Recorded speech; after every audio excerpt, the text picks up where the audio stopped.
आज तो उसे मुझे बताना ही पड़ेगा। एक पंडित के घर में सीआईडी, और इस सालों की कमाई इज्जत खाक में मिल जाएगी। समझ जा पंडित, मैं तो उससे मिलना ही नहीं चाहता हूँ। आज दूध का दूध पानी का पानी हो ही जाएगा। आज उससे मैं कह ही दूंगा कि तुम्हारे बाप के किसी भी भागीदार बनने वाला नहीं हूं मैं।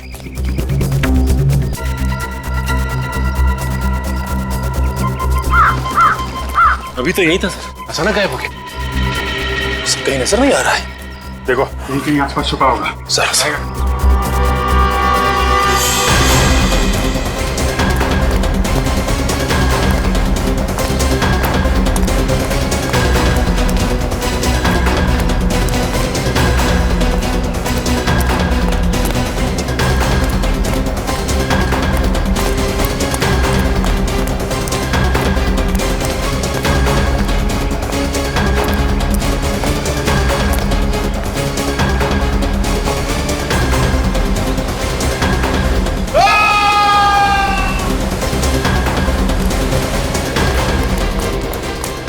कहीं जगनलाल की आवाज तो नहीं थी? सर आवाज यही कहीं से आई। इस तरफ। अरे यहाँ तो भीड़ जमा है। जगनलाल के साथ एक्सक्यूज मी, प्लीज हटिए, प्लीज हटिए हटिए हटिए, हमें तहकीकात करनी दीजिए। और हाँ, किसी भी चीज को हाथ मत लगाइएगा। हे भगवान, इस शापित गांव के एक लौते पंडित को भी आपने उठा लिया। अब क्या होगा हमारा? कल ही तो इन्हें मैं मंदिर के बाहर मिला था। सर खूनी ने चाकू पीठ में लगा छोड़ दिया है। सर लगता है खूनी ने चाकू फेंक के मारा होगा और भाग गया। अजीब सी बात है सर, एक गांव के पंडित को कोई क्यों मारना चाहेगा?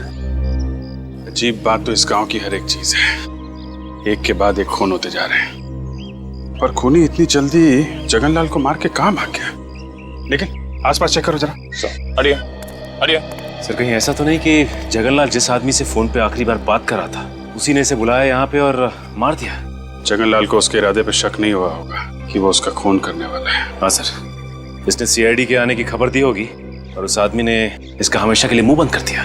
इसका मतलब सिर्फ हम ही नहीं, वो खूनी भी इन गलियों में भाग रहा था इस जगनलाल के पीछे। मौका पाते ही उसने चाकू मारा और भाग गया।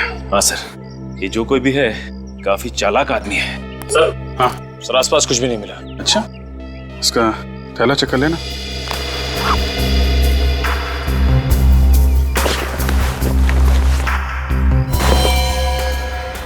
मोबाइल चेक करो, आखिरी कॉल किसको किया था? सर आखिरी नंबर तो कोई लैंडलाइन नंबर है। लैंडलाइन लगा लो। रिंग तो बज रही है सर। सर घंटी यहाँ भी बज रही है कहीं पे। कट करना, फिर से लगा।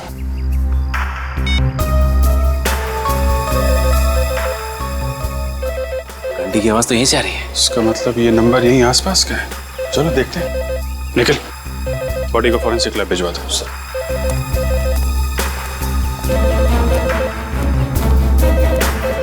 आवाज यहीं से आ रही है।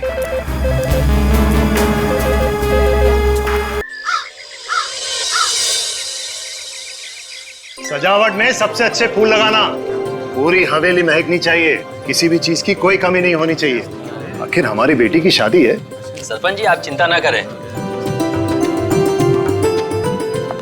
और हाँ, मेहमानों का खास ख्याल रखना। तुम जाओ बादाम का दूध और शरबत ले आओ। ठीक है। अरे वीना, क्या हुआ? तुम बहुत डरी हुई लग रही हो। भाई आज तो तुम्हें खुश होना चाहिए, तुम्हारी बेटी सुहागन होने जा रही है।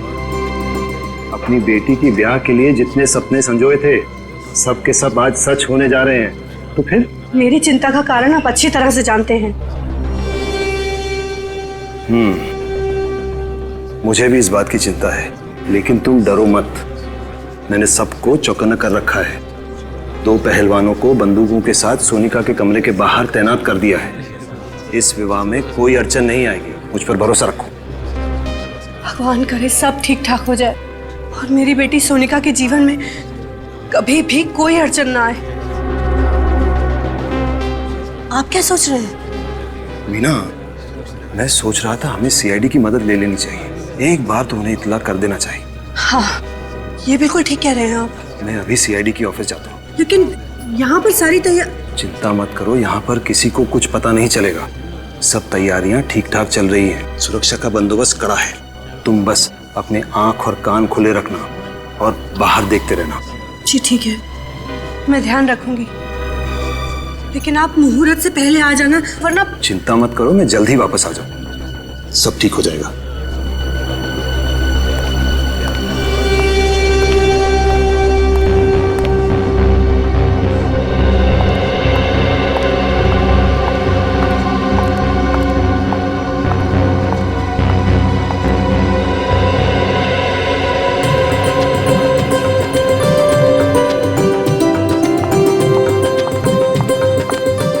हे भगवान, ये टोकरी कौन यहाँ छोड़ गया है?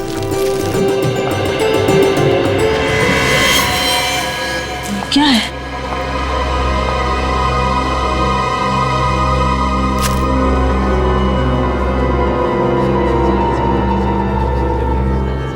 ये खून?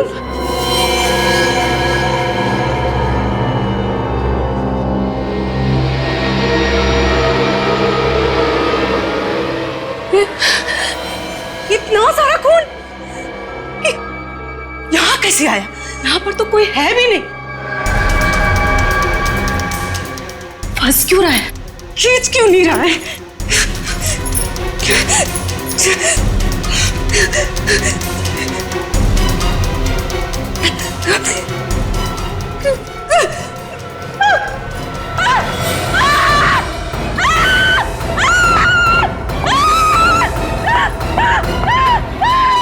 क्या हुआ, इतना चिल्ला क्यों रही हो?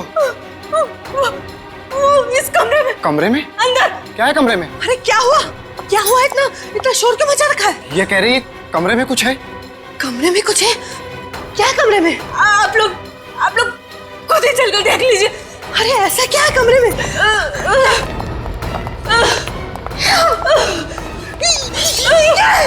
ये खून कैसा? हाँ? किसका खून है? वो बिस्तर के पीछे। बिस्तर के पीछे? बिस्तर के पीछे क्या? हे भगवान! ये कैसा? हाँ? ये यहाँ कैसे है? क्या हुआ मालकिन? आप लोगों के होते हुए ये कैसे हो गया? हाँ? कैसे हो गया? मालकिन, हम तो अपनी जगह पर थे, हमें नहीं पता ये सब कैसे हुआ। एक मिनट। अगर आप लोग अपनी जगह छोड़कर आए तो फिर? हे भगवान! हटो मेरे रास्ते से! हटो! सर ये देखिए, उसकी बैंक की डिटेल्स और बाकी सारे फोटोग्राफ्स। ये देखो।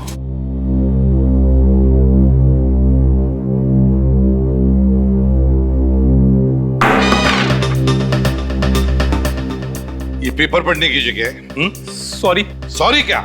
चेहरा लटका क्यों है तुम्हारा? क्या हुआ? प्रॉब्लम है? पता नहीं सर, आजकल आदमी का दिमाग किस तरह से चल रहा है, किस हद तक सोच सकता है आदमी, उसकी सोच की तो कोई सीमा ही नहीं है। फ्रेडी, तुम कहना क्या चाह रहे हो? आजकल इस दुनिया में हर देश, हर शहर, हर गली, हर नुक्कड़ पे दहशत है। लोग एक दूसरे के खून के प्यासे होते जा रहे। जातीयवाद के नाम पे दंगे फसाद हो रहे सर। पहले तो आम आदमी आतंकवाद और बम विस्फोट से डरता था, अब तो आम आदमी का सबसे बड़ा दुश्मन बनता जा रहा है सर। पता नहीं किसके दिमाग में कब क्या आ जाए, अचानक उसका दिमाग खराब हो जाता है और 1 मिनट में सैकड़ों लोगों को गोलियों से छलनी कर देता है सर। अगर आदमी किसी और चीज से नहीं मरा ना सर, तो अपनी गंदी सोच की वजह से जरूर मर जाएगा। रेडी? जो तुम कह रहे हो ना, सिर्फ उतना ही नहीं, इस दुनिया में अच्छाइयां भी है, समझे? ये दुनिया अब भी और आज भी उतनी ही खूबसूरत है, समझे? रो मत। हाँ? सर जी, मेरी मदद करो प्लीज। किस तरह की मदद? और आप है कौन? जी, मैं बंगरगढ़ गांव का सरपंच यशवर्धन हूँ। लेकिन किस तरह की मदद चाहिए आपको? दरअसल आज इस वक्त मेरे गांव बंगरगढ़ में मेरी बेटी सोनिका की शादी की तैयारियां चल रही हैं। सरपंच जी, आपकी बेटी की शादी है, ये तो बड़ी खुशी की बात है? तो इसमें हम क्या मदद कर सकते हैं? सर, मैं चाहता हूं कि आप लोग मेरे साथ मेरे गांव बंगरगढ़ आए, ये देखने के लिए कि शादी में सब कुछ ठीक ठाक चल रहा है या नहीं। एक मिनट सरपंच जी, कहीं आप हमसे हिफाजत तो नहीं चाहते? जी देखिए, ये हिफाजत वाला काम हम लोग नहीं करते हैं। जी मैं जानता हूँ, मगर मैंने आप लोगों के बारे में बहुत सुना है, बड़ी उम्मीदें लेके आया हूँ आप लोगों के पास। देखिए यशवर्धन जी, आप समझने की कोशिश कीजिए। अच्छा जी, तो इतना कीजिए कि आप लोग मेरे साथ मेरे गांव आइए, मेरी बेटी सोनिका की शादी में शामिल होइए, खाइए पीजिए, शादी का आनंद लीजिए। बस इतनी विनती है आपसे। सिर्फ यही वजह है, और तो कोई बात नहीं है यशवर्धन जी? जी नहीं।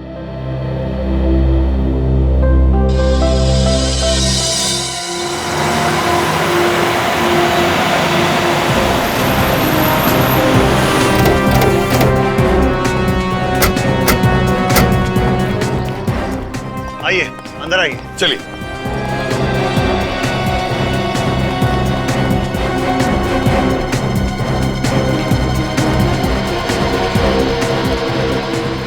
अरे सब लोग कहाँ हैं? वही तो है। हो क्या रहा है यशवर्धन जी? आप तो कह रहे थे कि शादी की तैयारियां चल रही है, फिर बाकी के लोग कहाँ हैं घर के? मैं भी यही सोच रहा हूँ सर, सब गए कहाँ? मेरा परिवार, रिश्तेदार, सारे मेहमान, कर्मचारी।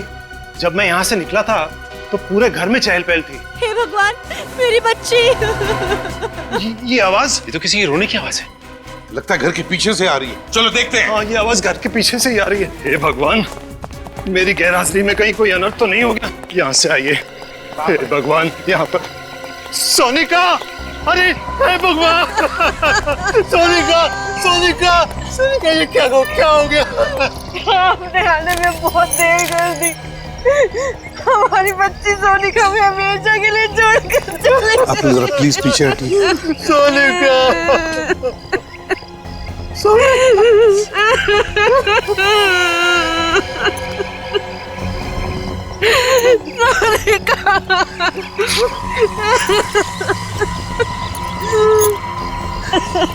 हमारी बच्ची।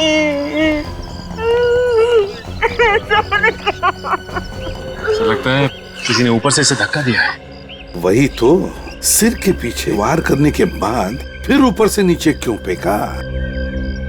इसका घाव काफी गहरा है, ऐसा लगता है किसी ने किसी भारी चीज से मारा है। वही तो, लेकिन एक बात समझ में नहीं आ रही है, सिर के पीछे इतनी जोर से भारी चीज से वार करने के बाद फिर ऊपर से नीचे क्यों फेंका?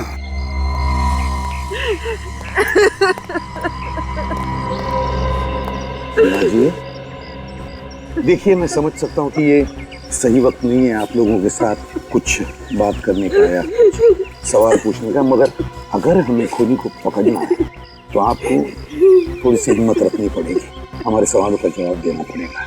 एक बात बताइए, जब यशवर्धन जी हमें बुलाने आए थे उस वक्त, मतलब यहाँ से हमारे पास आकर फिर हमारे साथ आने के बीच में क्या हुआ था घर में? सब कुछ इतना जल्दी में हो गया कि कुछ पता ही नहीं चला। पहले कमरे में वो खून, उसके बाद वो कटा हुआ हाथ, उसके बाद मैं सोनिका के कमरे में ऊपर गई तो फिर सोनिका! दरवाजा तो खुला है। सोनिका! कमरे में कोई नहीं। सोनिका! कहाँ चली गई मेरी बच्ची? सोनिका! खिड़की की तरफ क्यों जा रहा है खून? सोनिका! यशवर्धन जी, आपकी गैर हाजिरी में बहुत कुछ हो गया है। अगर मैं घर छोड़कर गया ही नहीं होता तो ये सब कुछ नहीं होता। हम आपका दुख समझ सकते हैं।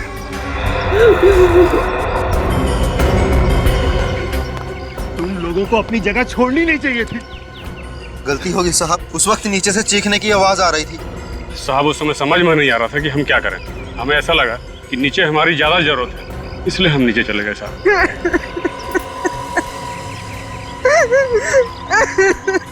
मीना जी, क्या आप हमें वो जगह दिखा सकती है जहाँ पर वो खून और हाथ मिला? प्लीज। जी। इस तरफ ये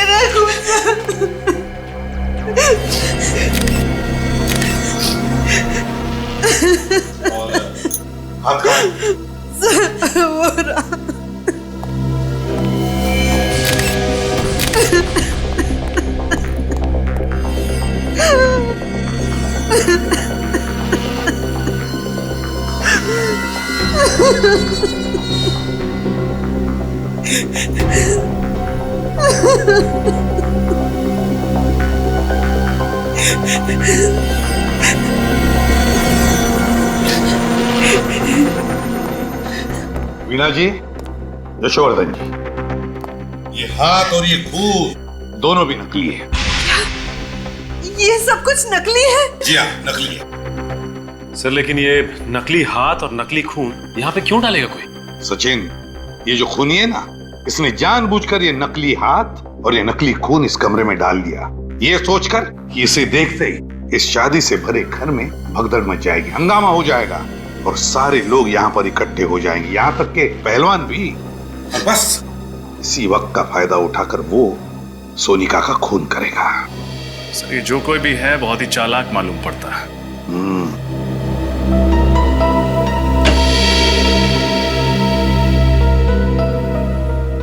लगता है खूनी पीछे के दरवाजे से अंदर आया है।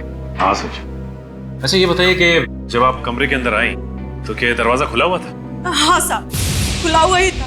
लेकिन उसे अंदर आते हुए किसी ने देखा कैसे? तो किसी ने तो देखा होगा।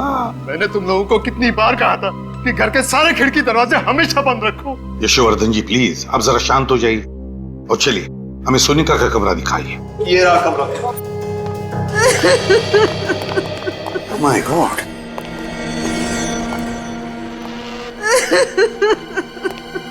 क्या हुआ है यहाँ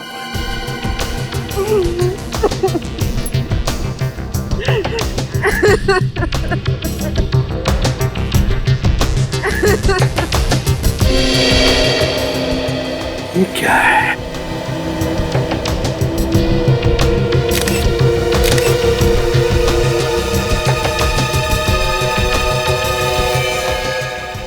किस कपड़े का टुकड़ा है ये तो मेरी बेटी सोनिका की साड़ी का टुकड़ा है। माय गॉड, सोनिका की साड़ी का टुकड़ा। लगता है खूनी ने सोनिका को यहाँ इस खिड़की में से नीचे फेंक दिया और बेचारी नीचे गिरते वक्त उसकी ये साड़ी उस खिड़की में अटक गई और ये कपड़े का टुकड़ा वहां मिल गया।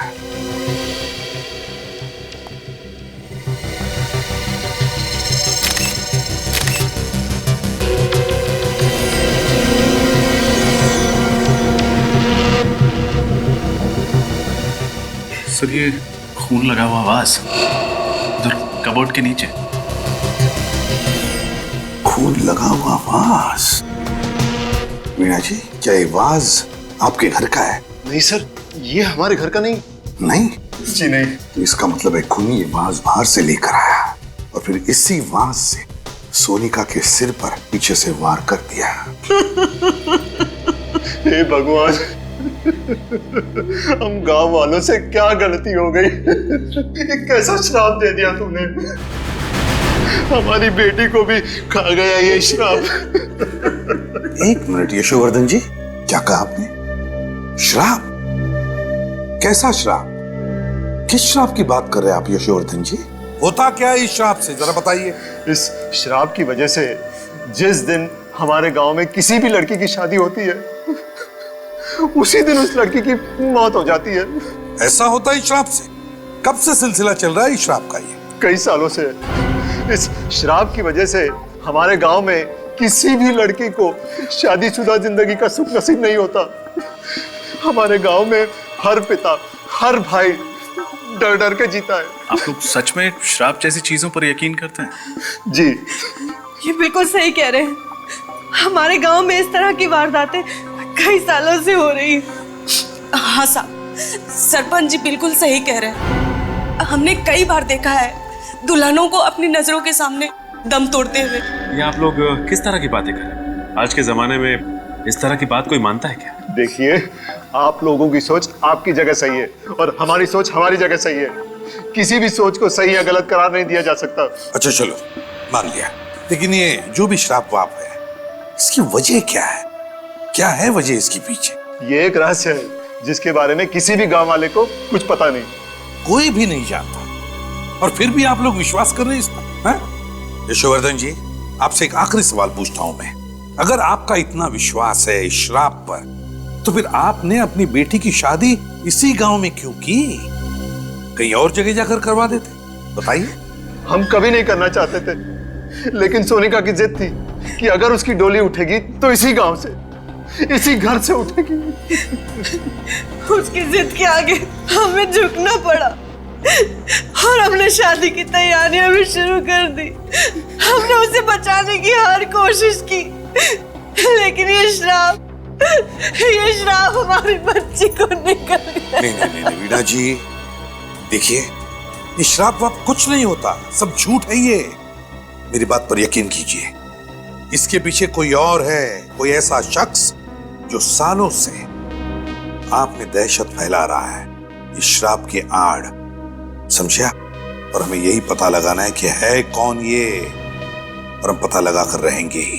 एक बात बताइए, आपकी बेटी की शादी की तैयारियों की कोई वीडियो रिकॉर्डिंग वगैरह की है आपने? जी हाँ है। तो ये वीडियो रिकॉर्डिंग हमें दीजिए। और सचिन, पता लगाओ इस गांव में ऐसी कितनी लड़कियां हैं, कितनी दुल्हनें जिनकी इस तरह की मौत हुई है, और उनके बारे में पूरी जानकारी निकालो। सर मिल गया सचिन जानकारी, सीडी सब कुछ? हाँ सर, सीडी भी मिल गई है और शादी की जानकारी भी। वेरी गुड, लगाओ सीडी जल्दी। दया, कुछ तो जरूर पता चल जाएगा सारा चक्कर क्या है। सर मुझे तो लगता है ये सारे खून उसी श्राप की वजह से हो रहे। चुप रहो फ्रेडी। फ्रेडी, आइंदा अगर श्राप शब्द तुम्हारे मुंह से निकला ना तो समझ लेना कि तुम्हारी हमेशा के लिए ट्रांसफर इस बांगड़गढ़ में हो। नहीं सर, ऐसा मत करना सर। चुप, आइंदा ये शब्द तुम्हारे मुंह से निकलना नहीं चाहिए। कौन सा? श्राप। हाँ,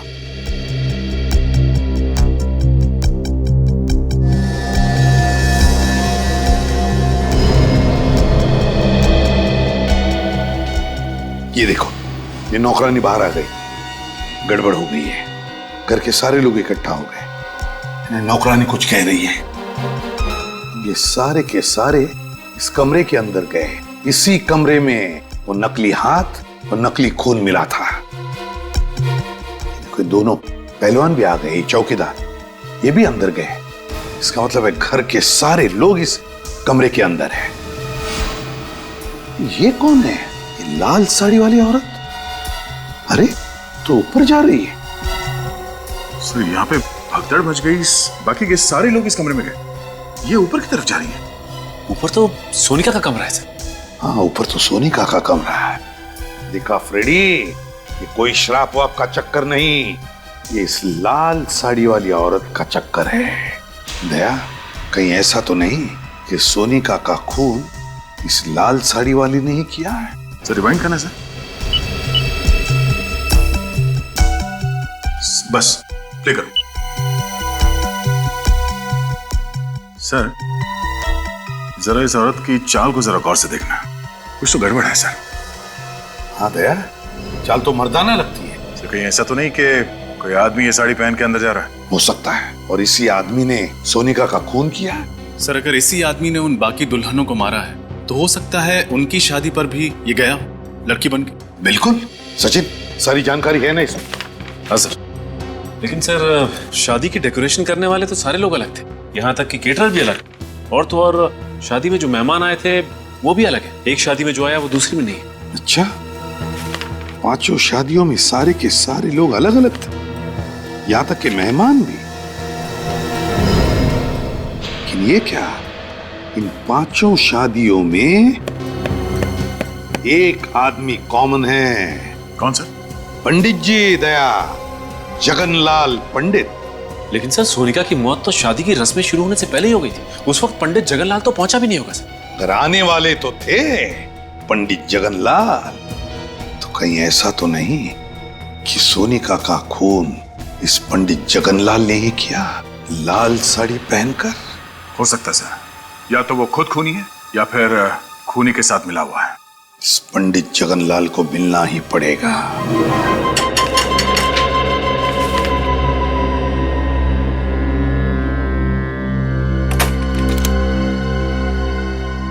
आप लोग सीआईडी से है ना? आइए। बड़ी जल्दी पहचान लिया आपने। हाँ वो तो है, छोटा सा गांव है ना, मगर सीआईडी वाले हमारे द्वार। कहिए क्या समस्या है? सब कुछ कुशल मंगल तो है ना? पंडित जी, अगर सब कुछ कुशल मंगल होता तो हम लोग यहाँ पे नहीं आते। वैसे आप तो जानते ही होंगे ना कि आपके ही गांव की एक लड़की सोनिका, उसका खून हो गया। हाँ मैं जानता हूँ, बहुत बुरा हुआ। सोनिका बिटिया को मैं बहुत अच्छी तरह से जानता था, मैं ही उसकी शादी करवाने वाला था। ये हम जानते हैं पंडित जी, आप ये बता सकते हैं कि सोनिका का खून किसने किया होगा? देखिए श्रीमान, हम पंडित हैं, हमारा काम रिश्ते जुड़वाना और शादियां करवाना है, बाकी किसी चीज से हमारा कोई संबंध नहीं है। तो पंडित जी आप ये भी नहीं जानते होंगे कि अब तक आपके गांव में जितनी भी दुल्हनों की हत्या हुई है वो किसने की? नहीं श्रीमान, उन लड़कियों का भी खून किसने किया और क्यों किया इस बारे में मुझे कुछ पता नहीं है। ये सारी बातें मेरी समझ से परे है। लेकिन पंडित जी हमारी समझ में कुछ कुछ आ गया है। फिलहाल अभी हम लोग जा रहे हैं, लेकिन आपको परेशान करने दोबारा आएंगे। जी जरूर।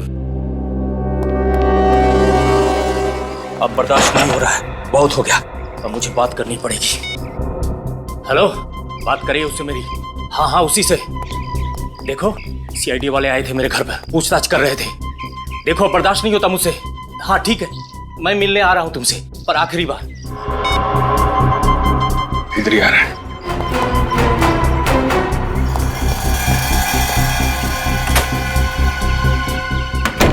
हे प्रभु, रक्षा करना मेरी।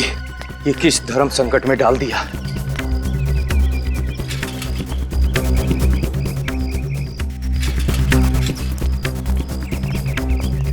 आज तो उसे मुझे बताना ही पड़ेगा।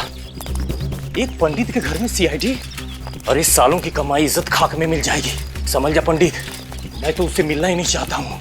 आज दूध का दूध पानी का पानी हो ही जाएगा। आज उससे मैं कह ही दूंगा कि तुम्हारे पाप के किसी भी भागीदार बनने वाला नहीं हूं मैं।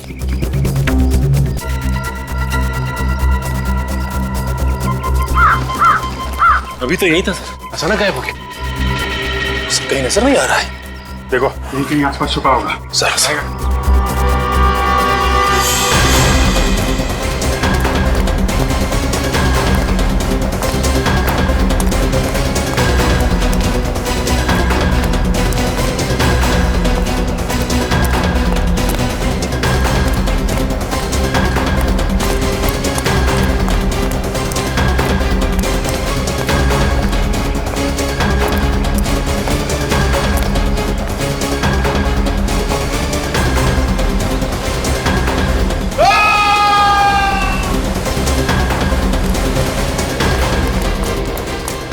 कहीं जगनलाल की आवाज तो नहीं थी? सर आवाज यही कहीं से आई। इस तरफ। अरे यहाँ तो भीड़ जमा है।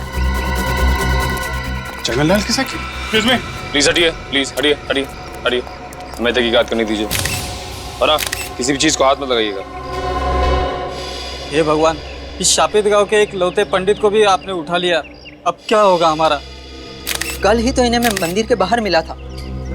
सर खूनी ने चाकू पीठ में लगा छोड़ दिया है। सर लगता है खूनी ने चाकू फेंक के मारा होगा और भाग गया। अजीब सी बात है सर, एक गांव के पंडित को कोई क्यों मारना चाहेगा? अजीब बात तो इस गांव की हर एक चीज है। एक के बाद एक खून होते जा रहे हैं, पर खूनी इतनी जल्दी जगनलाल को मार के कहां भाग गया? लेकिन आसपास चेक करो जरा। हटिए हटिए। सर कहीं ऐसा तो नहीं कि जगनलाल जिस आदमी से फोन पे आखिरी बार बात कर रहा था उसी ने इसे बुलाया यहाँ पे और मार दिया?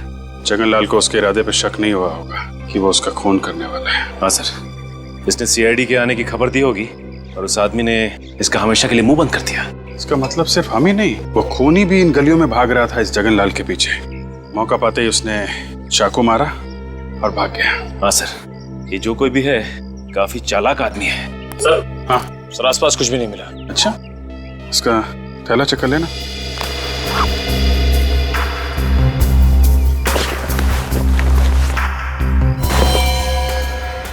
मोबाइल चेक करो, आखिरी कॉल किसको किया था? सर आखिरी नंबर तो कोई लैंडलाइन नंबर है। लैंडलाइन लगा ना? रिंग तो बज रही है सर। सर घंटी यहाँ भी बज रही है कहीं पे। कट करना, फिर से लगा।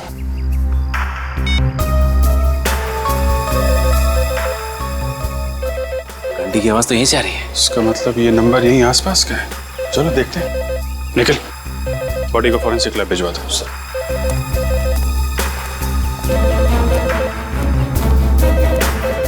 आवाज यहीं से आ रही है।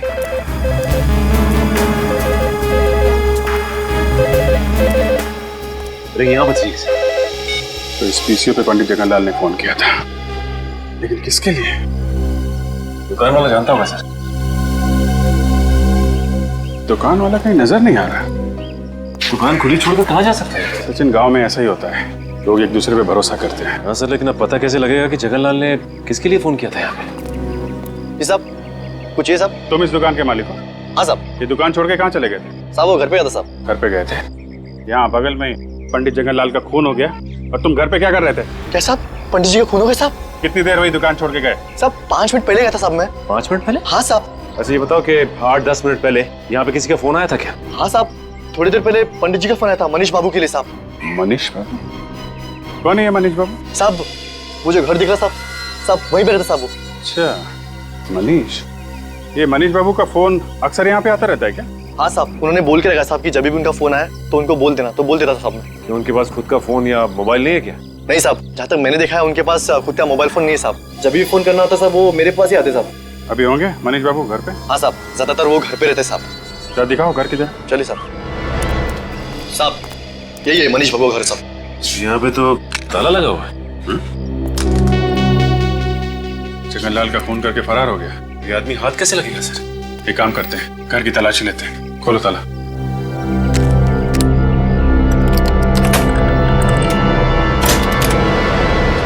यहीं खड़े रहना। जी साहब।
हाँ सचिन,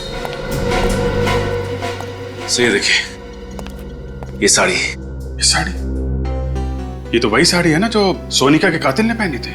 हाँ सर, और हमने फुटेज में ये भी देखा था कि एक आदमी इस साड़ी को पहन के सोनिका के कमरे में घुस रहा था। इसका मतलब मनीष ने सोनिका का खून किया है। उसने पंडित जगनलाल का भी खून किया है। कहीं ऐसा तो नहीं था इस गांव में जितनी दुल्हनों की हत्याएं हुई हैं, इन सब के पीछे ये मनीष ही है। एक काम करो, देखो और कुछ मिलता है क्या।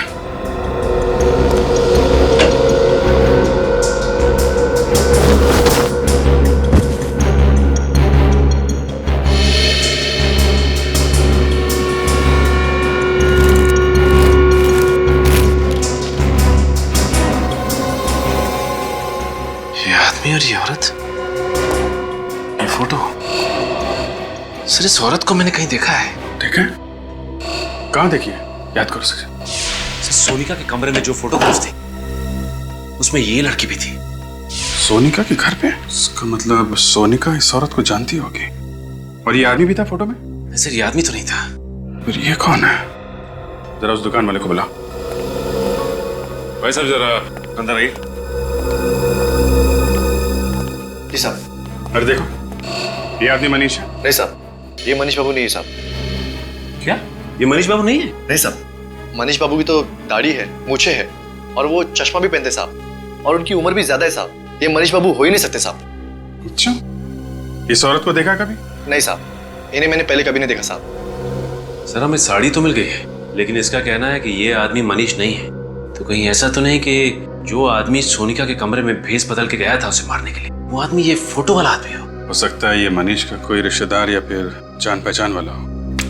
एक बात बताओ, ये मनीष आदमी कैसा है? मनीष बाबू को इस गांव में आए हुए 1 साल हुआ है। मैं उनके बारे में इतना कुछ नहीं जानता साहब। वो यहाँ पे अकेले रहते थे या इनके साथ कोई और भी रहता था? हाँ साहब, अकेले रहते थे साहब। अकेले? हाँ साहब। किसी को देखा यहाँ पे आते जाते उनसे मिलते? नहीं साहब, मैंने किसी को उनके घर पे आते जाते नहीं देखा साहब। ठीक, तुम जा सकते हो। अगर इस औरत की फोटो यशवर्धन के घर में है तो यशवर्धन इस औरत के बारे में जरूर जानता होगा। चलो यशवर्धन से मिलते हैं।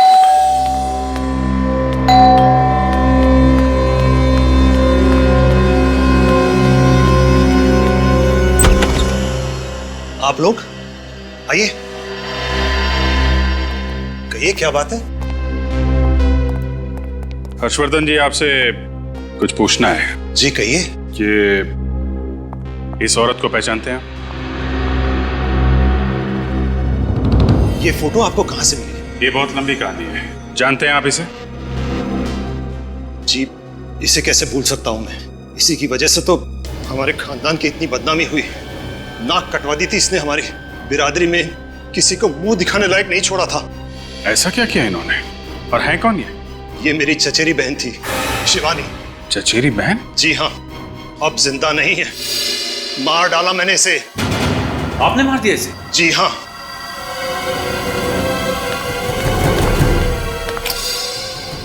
इसी बंदूक से मारा था मैंने उसे 15 साल पहले। क्यों? क्यों मारा आपने? शिवानी को धीरज से प्यार हो गया था और धीरज हमारी बिरादरी का नहीं था। और धीरज ये है? जी हाँ, यही है धीरज। इसी को लेकर आई थी यहाँ, मुंह काला करके, लाल टीका लगवाने, हमारा आशीर्वाद लेने। बाबा, ये धीरज है। इससे शादी करके मैं अपनी पूरी जिंदगी इसके साथ बिताना चाहती हूँ। शिवानी, इसे जीवन बिताना नहीं, जीवन बर्बाद करना कहते हैं। ये क्या कह रहे हैं आप? बेशरम, तू हमारे खानदान का नाम बर्बाद करना चाहती है? बाबा, आप कैसे सोच सकते हैं कि मैं ऐसा कोई कदम उठा सकती हूँ? बाबा, धीरज बहुत अच्छा लड़का है, आपको भी बहुत पसंद आएगा। बाबा, मैं तेरी हिम्मत कैसी हुई ऐसी बात करने की? अगर मुझे पता होता कि तुम हमारे खानदान का नाम इस तरह रोशन करेगी तो मैं तुझे पैदा होते ही मार देता। बाबा, आप मुझसे ऐसे कैसे बात कर सकते? मैंने कभी सोचा भी नहीं था कि आप मुझसे इतनी घिनौनी बात करेंगे। तू मुझे समझाने की बात कर रही है? अरे समझना तो तुझे चाहिए बाबरी। हमारे खानदान में, हमारी जाति में, हमारी बिरादरी में बाहर के किसी लड़के से ना किसी ने शादी की है और ना कोई कर पाएगा। भैया, भैया आप कुछ समझाइए ना बाबा को। शिवानी, तुमने जो कुछ किया गलत किया। भैया, आप भी? हाँ, ये भी। हम सब तेरे खिलाफ हैं। सब अंधे हो चुके, आप सब अंधे हो चुके। आपके अहंकार और अंधविश्वास ने आपको अंधा कर दिया है। बाबा, धीरज दूसरी बिरादरी का हुआ तो क्या हुआ? वो अच्छा इंसान नहीं हो सकता। बाबा, मैं आपसे विनती करती, हमें अपना आशीर्वाद दे दीजिए, हमें अपना आशीर्वाद दे दीजिए। कभी नहीं, जब तक मैं सलामत हूँ कभी नहीं। लेकिन बाबा, वो शिवानी, इनके सामने अपने आंसू बहाने से कोई फायदा नहीं। चलो। बाबा, धीरज वो शिवानी, इनको अगर हमारी बात नहीं मानी तो ना सही, इनके आशीर्वाद के बिना हम अपनी नई जिंदगी शुरू करेंगे, अपना नया घर बसाएंगे। चलो। लेकिन कहीं नहीं जाओगे तुम। देखिए, आप लोग हमारा कुछ नहीं बिगाड़ सकते। शिवानी अब बालिक है। चलो शिवानी। बस, मैं कहता हूं चलो। अब बहुत हो चुका। यशवर्धन, बंदूक लेकर आओ। ये क्या कर रहे हैं आप? यश नहीं, शिवानी आपकी बहन है। छोड़ो मुझे। गोली चलाओ, चलाओ गोली। यशवर्धन, चलाओ गोली। धीरज, धीरज। यशवर्धन, हर्षवर्धन, लाशों को ठिकाने लगा दो। पिताजी के दबाव में आके मार दिया मैंने इन दोनों को, और इसी वजह से मैंने इन्हें आज तक माफ नहीं किया। ऑनर किलिंग, इस तरह किसी की जान लेने में कैसा सम्मान? क्या मिलता है आप लोगों को ये सब करके? सचिन, गन ले लो इनके। लाइए, जरा लाइए। अरेस्ट करें सर। गिरफ्तार तो करेंगे ही। जो गुनाह इन्होंने किया है उसकी सजा तो इन्हें भुगतनी ही पड़ेगी।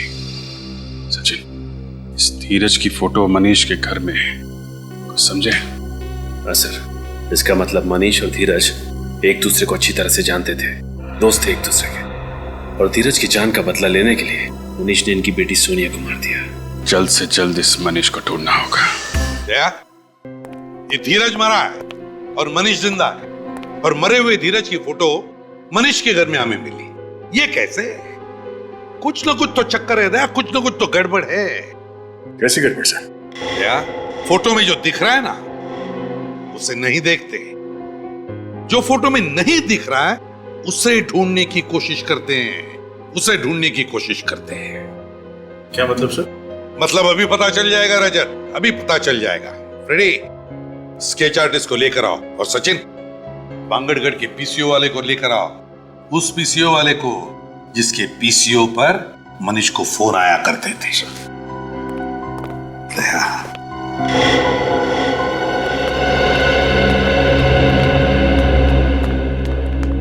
आइए। एक्चुअली सर ने स्केच आर्टिस्ट को क्यों बुलाया?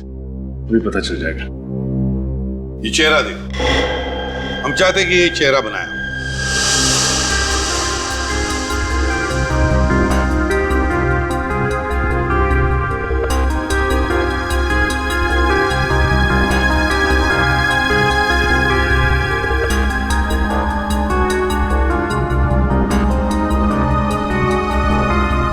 वाह, बढ़िया है। एक काम करो, अब इस चेहरे पर मोटी सी मूछें और दाढ़ी भी बनाओ। हैं? एक मिनट मत बनाइए, ये चेहरा ऐसे ही रहने दीजिए। इस दूसरे पेपर पर बिल्कुल ऐसा ही चेहरा बनाओ, ऐसा ही चेहरा, लेकिन थोड़ा उम्र में ज्यादा, एक 10-12 साल। और फिर उस चेहरे पर मूछें दाढ़ियां लगाओ जी। हाँ, और हाँ, चश्मा भी चाहिए उसे, मोटा सा। ठीक है, काले फ्रेम वाला।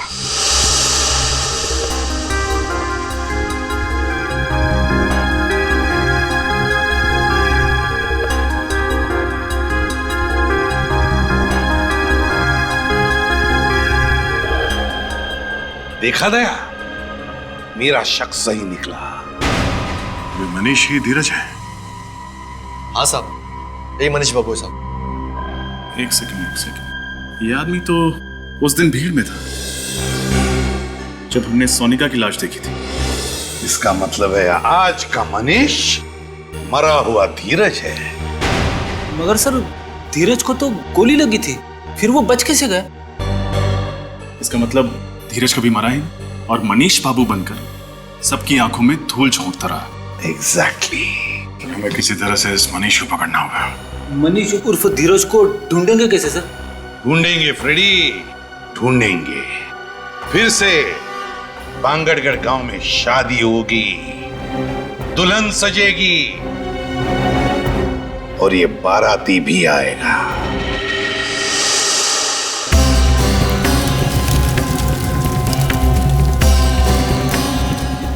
रजत तैयार रहना, वो आएगा। दुल्हन को मारने जरूर आएगा। दुल्हन को हम आज तक नहीं आने देंगे सर। आप फिक्र मत कीजिए, उसके आगमन के लिए हम पूरी तरह तैयार हैं।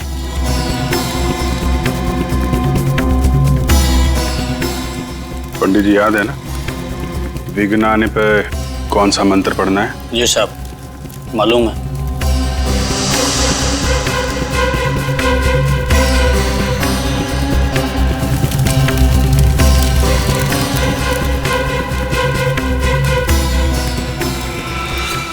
अरे, ये बिजली को क्या हुआ?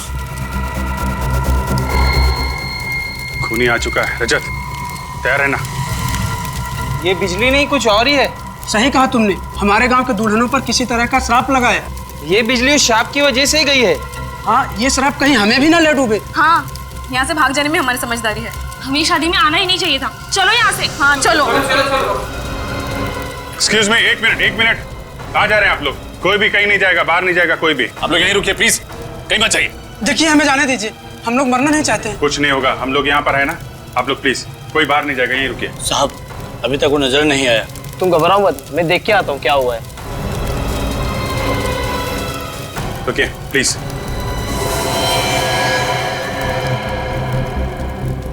साहब, वो अंदर आ गया, दुल्हन की तरफ बढ़ रहा है।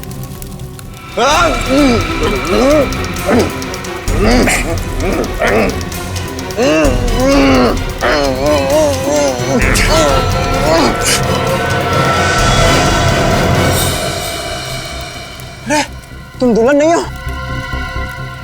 जी हाँ, तुम्हें क्या लगा तुम्हारे हाथों से एक दुल्हन और मारी जाएगी?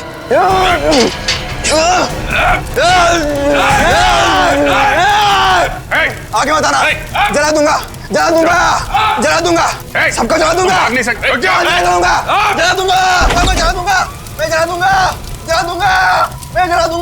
मशाल लेके कहाँ भाग रहा? ओलंपिक खत्म हो गया, रुक जा। कहाँ जा रहा है? जला मैं, हाँ, अपने आप को जला दूंगा। अपने आप को जला लेगा? मैं अपने आप को जला सकता हूँ। मनीष और धीरज, जिसने गांव की इतनी मासूम दुल्हनों को मौत के घाट उतारा है, सोनिका का और पंडित जगनलाल का खून किया ऐसा अपराधी, क्या लगता है रजत अपने आप को जला पाएगा? नहीं सर, इसकी शक्ल देख के तो नहीं लगता। क्या बात कर रहे हो? आप लोगों को मेरी बातों पर यकीन नहीं आ रहा है? मैं खुद को जला सकता हूँ। अच्छा ठीक है, जला देखो निकल गई सारी हवा। मैं अपने आप को पूरी तरह से जला दूंगा, सर से पांव तक जला दूंगा। नहीं सर, मुझे नहीं लगता ये अपने आप को जला सकता। देखिए माथे पे तो पसीना आ चुका है। और इसके पैर भी कांप रहे हैं। जलाओ, जलाओ जलाओ तुझे, जलाओ।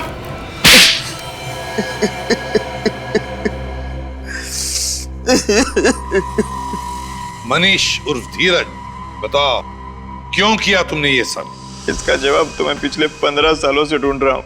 एक भाई अपनी बहन को कैसे मार सकता है? एक बाप अपनी बेटी की खुशियों का गला कैसे घोट सकता है? क्यों दो प्यार करने वालों को लोग जीने नहीं देते? मैं अपनी शिवानी के साथ आशीर्वाद लेने उसके घर गया था और मिला क्या? धीरज, धीरज, तुम बच कैसे गए? जिसको राम राखे उसको कौन चाखे।